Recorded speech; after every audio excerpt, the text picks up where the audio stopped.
फराज के लिए हमने जो कुरान शरीफ की जो सुराएं हैं या नमाज पढ़ने का जो तौर तरीका होता है वो सीखा।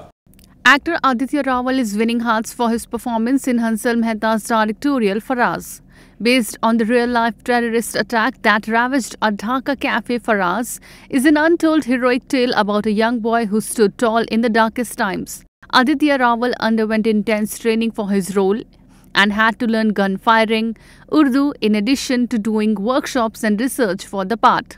Aditya opens up on his training and says, gun चलाना, वो जो गन की प्रैक्टिस, जो एक्शन ट्रेनिंग होती है वो की।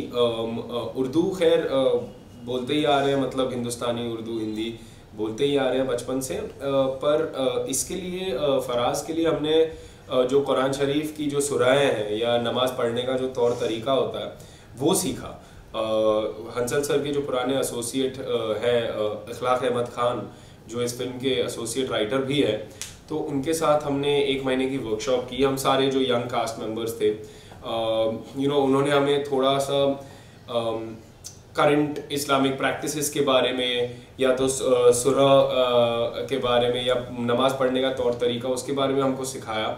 ऑल्सो उन्होंने काफ़ी हमारी उनके साथ बात हुई थी इंटरप्रिटेशन जो होती है, मतलब सुरा की, या कि आप वही वर्ड्स को लेके 1000 अलग तरीकों से आप इंटरप्रेट कर सकते हैं और उस दिशा में जाके एक्ट भी कर सकते हैं। तो इस कहानी में भी वही होता है। वही चीज़ों को लेकर 2 बड़े ही डिस्टिंक्ट पॉइंट्स ऑफ व्यू खड़े होते हैं। तो आई थिंक वो बहुत ही हमारे लिए वैल्यूबल रहा वो एक्सपीरियंस, बड़ा ही फ़ायदेमंद रहा।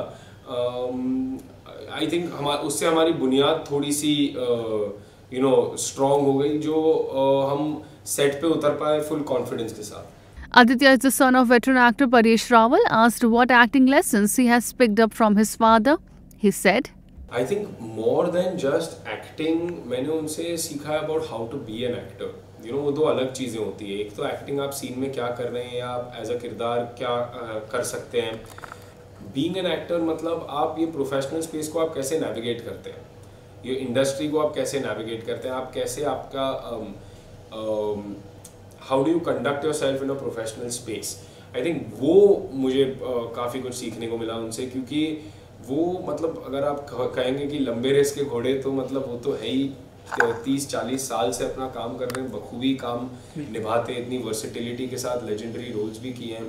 तो उनसे ये सीखना कि भैया वो सब तो सक्सेस फेलियर तो होते रहता है, काम इम्पॉर्टेंट है। आप सुबह उठ के जो काम कर रहे हो ना, जो कहानी पे काम कर रहे हो एज अ राइटर या जो फिल्म पे काम कर रहे हो एज एन एक्टर, वो सबसे ज़्यादा इम्पॉर्टेंट है और उसी पे फोकस रखना ज़रूरी है, क्योंकि सक्सेस फेलियर आते रहता है, सब टेम्परेरी है, कल है आज नहीं है, आज है कल नहीं है। तो वो आई थिंक वो सीखा मैंने उनसे। और आई थिंक आइडिया वही है ना कि हम 2 दिन के सितारे चमक के चले जाने की बात है नहीं, हमको तो मतलब लंबा रहना है। तो I hope that I am also able to just like him.